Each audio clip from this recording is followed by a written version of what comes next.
Hey guys, welcome to my YouTube channel. मेरा नाम अतुल शर्मा, सबका स्वागत करता हूं। और आज हम लोग बात करने वाले हैं एसबीआई क्लर्क के बारे में कि एसबीआई क्लर्क जो प्री है वो कैसे क्लियर किया जाए, कैसे आप अपने स्कोर को बूस्ट कर सकते हो और बहुत ईजिली उसको क्रैक कर सकते हो। अब मैं अपने एक्सपीरियंस से सारी बातें शेयर करूंगा आपके साथ, क्योंकि जो अब तक मैंने किया है और मुझे बहुत अच्छी सक्सेस मिली है, क्योंकि मैंने हर एक एग्ज़ाम पर एग्ज़ाम बहुत ईजिली क्रैक किया है और मेरे बहुत अच्छे मार्क्स रहे हैं, कट ऑफ के बहुत ज़्यादा रहे हैं। तो उसमें क्या क्या मैं फॉर्मूला मैंने यूज़ करा और क्या मेरी हेल्प कर रहा है। देखो, मैं एक बात तो कहूँगा कि मैंने एक बार कोशिश करी थी। सबसे पहले जब मैंने प्रैक्टिस करी उसका ही मुझे फल मिलते जा रहा है। अब मैंने बहुत कम प्रैक्टिस की थी आईपीएस पीए क्लर्क प्री में, और शायद आईपीएस पीओ प्री में मैंने बहुत कम प्रैक्टिस कर पाया था। और उसका फल वो लेकिन मिल कहाँ से रहा है, पहले वाले से मिल रहा है। जब मैंने पहली बार प्रैक्टिस कर ली थी उसका ही मुझे बार बार मिली जा रहा है। तो अब देखने वाली चीज़ ये कि अगर आप एक बार जम के प्रैक्टिस कर लेते हो ना, तो उसका आपको मतलब बहुत अच्छा आउटपुट मिलता है बार बार। आपको फिर बाद में मतलब ये नहीं होता कि दोबारा करना पड़ेगा, दोबारा नहीं। आप एक बार जम के प्रैक्टिस कर लो, काम खत्म हो जाता है। ठीक है, अगर आपने जम के प्रैक्टिस नहीं की हुई है तो शायद वो चीज़ें फंसती हैं। तो सबसे पहली बात बोलूँगा कि अब तक आपने जो भी किया है उसको भूल जाओ। ठीक है, आप ये देखो कि आपकी वीकनेस क्या है। सबसे पहले आप देखो कि आपकी वीकनेस क्या है। मान लेते हैं आपकी वीकनेस कोई भी टॉपिक है, वो क्वांट हो सकता है, रीजनिंग हो सकता है, कुछ भी। आपने मॉक लगाया, आपकी वीकनेस क्या है, और उस वीकनेस में आप प्रैक्टिस करो। उस वीकनेस पे आप प्रैक्टिस करो, उस वीकनेस पे जम की मेहनत करो, मतलब ताबड़तोड़ मेहनत करो। कुछ भी नहीं छूटना चाहिए उस क्वेश्चन का। चाहे आप उसके 100 क्वेश्चन लगाओ, आप उसके 150 क्वेश्चन लगाओ, पर आप उसके इतने क्वेश्चन लगाओ कि वो वीकनेस रहे ना। ठीक है, वो अब ये चीज़ जो लोग कहते हैं ना कि वीकनेस ये वो यो, भाई क्वांट और रीजनिंग में ना रातों रात वीकनेस हम अपनी स्ट्रेंथ में कन्वर्ट कर सकते हैं। रातों रात क्वांट और रीजनिंग ऐसे टॉपिक होते हैं। ये बेवकूफ़ी, ये इंग्लिश नहीं है, ये क्वांट और रीजनिंग है, और ये प्रैक्टिस से सेट किए जा सकते हैं। रातों रात मत बोल रहा हूँ, एक दो दिन के दौरान में। ऐसा नहीं कि रातों रात आपने रात को प्रैक्टिस करी और सुबह आपका ठीक हो गया, ऐसे नहीं।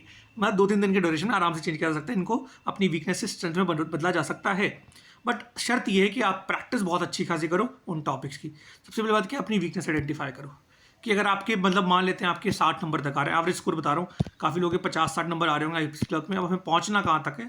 हमें पहुँचना है 90 तक। हमें पहुंचना है 90 तक। अब काफ़ी लोग कहेंगे 90 तक, यार 90 तो बहुत मुश्किल होता है, 90 कैसे आएंगे?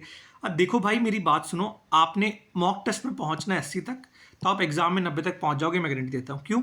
एग्जाम एक तो काफ़ी ईजी आता है और एग्जाम में आपका आउटपुट ऊपर बढ़ जाता है, अपने आप आपकी एफिशिएंसी बढ़ जाती है। तो अगर यहाँ पर आप 80 तक कर ले रहे हो मॉक में, तो एग्जाम में आप 90 तक कर लोगे। ठीक है, तो 80 तक कैसे पहुँचना, बात ही है। देखो, ज़्यादा नहीं पहुँचना है आपको, 20 से 30 नंबर कवर करने हैं बस। और 20 से 30 नंबर कट कहाँ रहे होंगे पता है? आपकी वीकनेस में।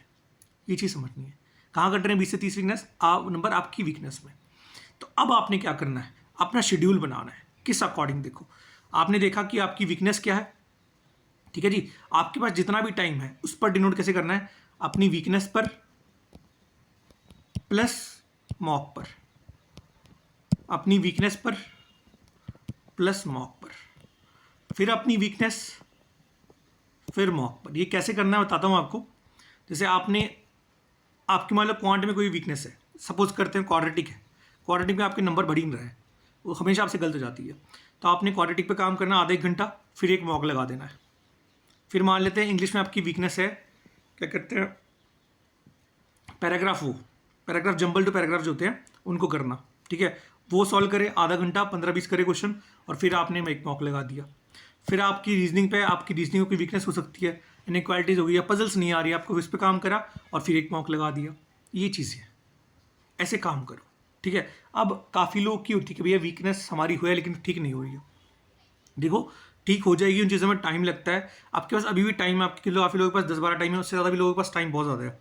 ठीक है, अब मॉक कितने लगाने? अभी की तो आप जनरली 3 मॉक लगा सकते हो, और इसके बाद आपके पास टाइम बच जाता है तो आप उस पर और काम करो जो आपकी सबसे ज़्यादा वीकनेस है।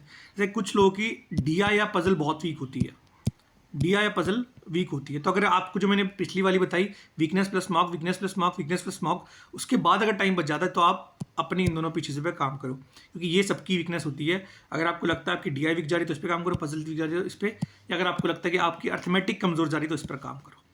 7-8 घंटे बनेंगे शेड्यूल आराम से, बहुत आराम से। ये करो, आपका सिलेक्शन कोई नहीं रोक सकता, मैं गारंटी देता हूँ आपको। कोई नहीं रोक सकता, मैं कोई नहीं। यार प्री में कुछ होता ही नहीं, आपको स्पीड बनानी है, आपको एक्यूरेसी बनानी है, बस। ठीक है, क्वेश्चन तो सिंपल ही आने मेरे भाई, क्वेश्चन तो मुश्किल आनी नहीं है कोई भी। तो ये चीज़ करो। अभी के लिए आप 3 से 4 मॉक लगाओ, और उसके बाद मतलब 3 मॉक लगाओ सॉरी, और उसके बाद जब आपको लगे कि 4-5 दिन में आपकी वीकनेस थोड़ी थोड़ी कमज़ोर होने लगी है, फिर सिर्फ मॉक लगाओ, दे दनादन मॉक लगाओ, 4 लगाओ, 5 लगाओ, 6 लगाओ, जितने लगाने लगाओ। दिन में मतलब धुआं निकाल दो मॉक्स की, क्योंकि एट द एंड अब काफ़ी लोग कहते हैं कि मॉक्स की क्यों करना है, वैसे प्रैक्टिस कर लो, मॉक एक ही लगाया करो। देखो मैं इस स्ट्रैटेजी को नहीं मानता, मैं मॉक देने में क्यों विश्वास रखता हूँ, आज समझाता हूँ इस चीज़ को। देखो भाई, मॉक आपने लगाया, समझना इस चीज़ को, आपने मॉक में करे 1 घंटे में 100 क्वेश्चन, 100 क्वेश्चन बहुत ज़्यादा 1 घंटे में। आप मेरे से लिख के ले लो, आप दुनिया में जहाँ में किससे भी लिख के ले लो, आप 1 घंटे में ना मॉक मत लगाओ।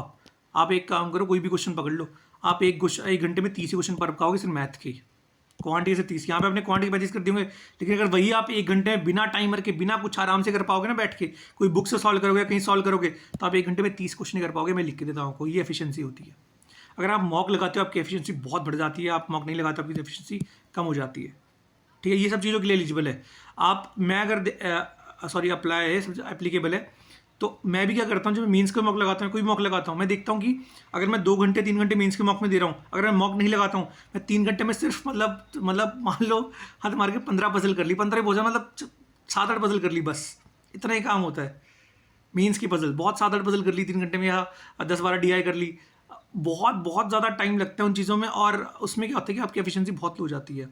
या क्योंकि आप यार 5 मिनट सॉल्व करते हो, फिर सोचते हो ये कैसे होना है, वो कैसे होना है, वो कैसे होना है, तो ये चीज़ें मैटर करती हैं। तो मैं हमेशा मॉक क्यों प्रेफर करता हूँ कि मॉक में आपकी जो एफिशिएंसी है वो बहुत ज़्यादा बढ़ जाती है, आप कम टाइम में ज़्यादा क्वेश्चन सॉल्व करते हो, और वो आपकी डेफिनेटली हेल्प करते हैं। ठीक है, तो अभी के लिए आप 3 मॉक लगाओ, प्लस आपकी वीकनेस पे काम करो, प्लस जो टाइम बच जाता है उसमें आप जो भी आपका क्या कहते हैं और वीकनेस वाला पार्ट, जैसे DI हो गया या क्या कहते हैं पजल वाला पार्ट हो गया, वो आप प्रैक्टिस कर सकते हो। ठीक है, अगर इसके बाद भी आपको कोई दिक्कत होती है, और जैसे मतलब 4-5 दिन के बाद मैंने बोला कि आप फुल लेंथ मॉक लगा सकते हो, जिनका पेपर लेट है, जिनका पेपर मान लेते हैं 18-19 को है, तो वो 10 तारीख तक लगाओ, ये 3 दिन वाला, और 10 के बाद वो फुल मॉक लगा सकते हैं, मतलब 4-4 मॉक लगा सकते हैं या 5 लगा सकते हैं।